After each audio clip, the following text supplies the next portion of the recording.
السلام عليكم ورحمة الله وبركاته. walaalayaal meel kastood ka kala joogtaan adduunka dacaladiisa waan idin soo wada salaamayaa. nabad geliyo iyo barako alle korkiina ahaado.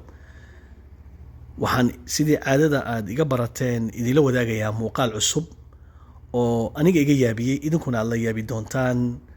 waa maxiishoodayaashii aan weligood xishoon oo dhexdooda ismahadinaya, ishambalyeynayana, xataa indhoolahoogu waa tuug dhaartay.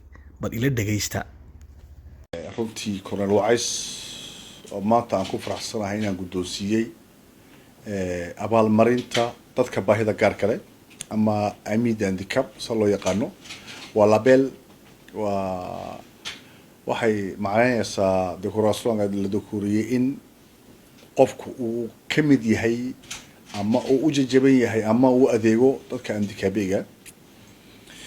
abaalmarintaasi kulley dadku waxay isweydiinayaan sidee ku timiday. waxaas leeyahay Wacays waxaa runtii aad iyo aad uga manaq saddex qadiyoodba runtii waan isleeyahay guddig bawta inkastoo dadka baashan ay guddi soo diyaarisay, laakiin waxaa u horeeya waa mas-uulkii u horeeyey koor ciidan haysta ee qof xoghayntiisu ay tahay qof baahi gaara leh. waa kow, waxa aad ugu farxo.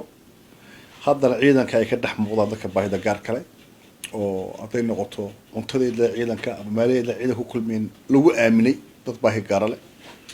waa qodobka koobaad. qodobka labaad waa mawduuc weyn oo ah in uu shaqo geliyey waalidadii baahida gaarka lahaa, caruurtoodii tacliinta lahaa ee wax soo bartay, in markay waalidadii yidhaahdeen baahi gaara leenahay ee shaqo waxa ma qabsan karayno, in uu yakana runtii aan ku faraxsan oo shaqa uu noo geliyey. inuu haddana markasta oon aan leenahay xaflado ama dabbaaldeg badda haddaan marayno iyo berrigaba uu ka qayb qaato ood aragteenna mar iyo laba iyo kow intaba ahayn. marka waxaan leeyahay jasaakumullah khayr. waana mas-uuliyad, waana siyaasadda madaxweynaha. ciidankuna waa inuu social yahay dadka u adeego.